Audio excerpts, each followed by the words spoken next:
primeiro sinalizador de alteração do desenvolvimento é o peso, né? A gente não espera até ter prejuízo na estatura ou no perímetro cefálico e muito menos no desenvolvimento ou no sistema imune. O nosso primeiro sinal de alerta é qualquer alteração no ganho de peso. O prejuízo do desenvolvimento e do sistema imunológico, ele vai ser o nosso último sinalizador daquele atraso do ganho de peso ou daquela dificuldade nutricional. Então, esse desnutrido que teve só um desvio, o primeiro desvio, ele não vai ter alteração da estatura ainda, nem do perímetro cefálico, e muito menos do desenvolvimento.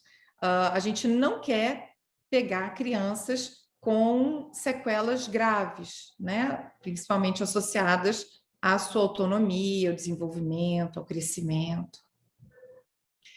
E essa criança, quando a gente identifica uma alteração, então, no ganho de peso, essa reavaliação ela não vai seguir o padrão habitual de controle mensal ou a cada 3 meses, dependendo da idade, né? A gente precisa de um controle mais a miúde. Então, bebezinhos com menos de 1 mês que não estão ganhando peso, a gente vai precisar de uma reavaliação diária a cada 2, 3 dias.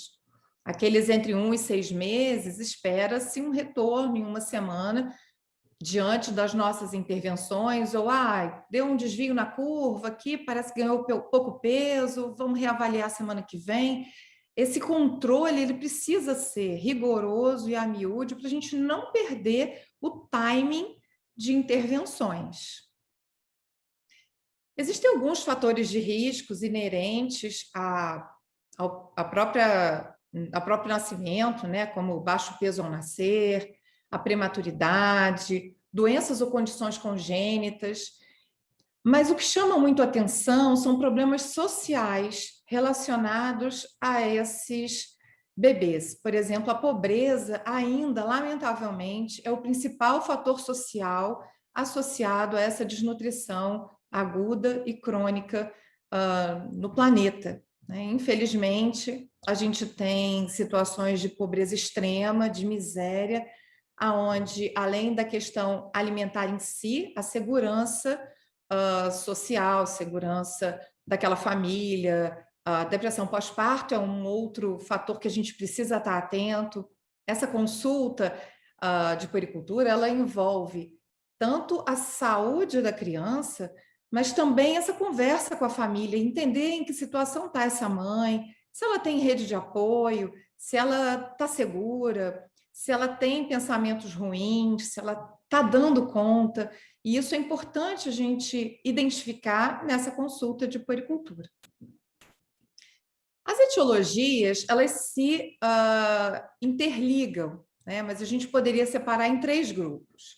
O grupo da baixa ingesta, então são aquelas crianças que têm baixa ingesta calórica, o grupo de absorção inadequada e o grupo do aumento metabólico. Todos esses fatores vão levar a um baixo ganho de peso. E eles podem estar interligados. Por exemplo, uma criança com uma doença genética pode não conseguir comer e vai ter baixa ingesta. Uma infecção urinária pode levar a uma baixa ingesta pode levar um baixo ganho de peso por baixa ingesta e por aumento metabólico, né? Aqui é uma tabelinha onde a gente consegue separar as principais causas de baixa ingesta, de absorção inadequada e de aumento metabólico. É importante a gente ter todos esses fatores aí em mente, todos esses diagnósticos em mente, para que a gente consiga direcionar, quando necessário, uma investigação laboratorial. Então, baixa ingesta, a gente vai ter, né, diluição inadequada da fórmula, quando a criança já usa fórmula, negligência, que pode estar até associado a essa questão materna, doença do refluxo, a criança que mama e regurgita em excesso, baixa produção de leite materno e aquelas doenças de má formação orofaciais ou dificuldades mecânicas secundárias, por exemplo, doenças neurológicas, distúrbios neurológicos, que possam estar associados a uma dificuldade mecânica mesmo no ato de mamar, deglutir. No item, né, na absorção inadequada, a gente tem que lembrar a alergia à proteína do leite de vaca, que é um diagnóstico cada vez mais aventado, cada vez mais buscado e visto. A gente tem visto muita criança com alergia. Os erros inatos no metabolismo, que não são frequentes, mas são extremamente impactantes. As doenças inflamatórias intestinais, doença pancreática, celíacos, fibrose cística. E dentro do aumento metabólico, pensar nas doenças infecciosas, né? A princípio, uma das mais frequentes nessa faixa etária seria a infecção urinária. Mas lembrar das cardiopatias congênitas, doenças pulmonares, hipertiroidismo, que pode não ser diagnosticado no teste do pezinho, neoplasia, insuficiência renal, acidose tubular renal seria uma das principais. Mas a baixa ingesta calórica, ela é a causa mais comum de baixo ganho de peso nos primeiros 6 meses de vida. De longe, é o que a gente mais vê. Baixa ingesta associado a diversos fatores. Existem estudos que mostram que menos de 1,5% dos casos vão precisar de investigação de etiologia orgânica para essa baixa de ganho de peso. Então, nesses menores de 6 meses, a gente precisa sempre investigar a qualidade dessas mamadas, a frequência, quem está mais cansado, a mãe ou a criança, né? Muitas vezes a criança mama insistentemente e já está exausta, até aumentando seu consumo metabólico. Diluição inadequada da fórmula, quando usam fórmulas lácteas. A introdução precoce de alimentos sólidos e sucos, às vezes na tentativa de acalmar a criança. E a produção insuficiente de leite, que, apesar do desespero atual, né, ninguém quer aceitar que não tem leite suficiente, isso acontece e é nosso dever estar atento e não permitir que essa criança tenha prejuízo nutricional. Em relação às mamadas, a gente precisa observar a qualidade da mamada. Eu tenho visto muita família onde a criança chora um pouquinho, vai direto para o peito. Chora um pouquinho, vai direto para o peito. Então, a criança não consegue fazer uma mamada completa, uma mamada de todas as porções do leite. A mãe não consegue descansar e, por isso, não consegue se hidratar, não consegue fazer uma produção de leite, às vezes, adequada. Muitas vezes, eu vejo famílias onde até a própria rede de apoio interfere muito, falando que o leite é fraco, deixando essa mãe muito insegura. Então, a gente tem que ter uma observação e um questionamento muito detalhado sobre a qualidade, a frequência desse padrão de amamentação.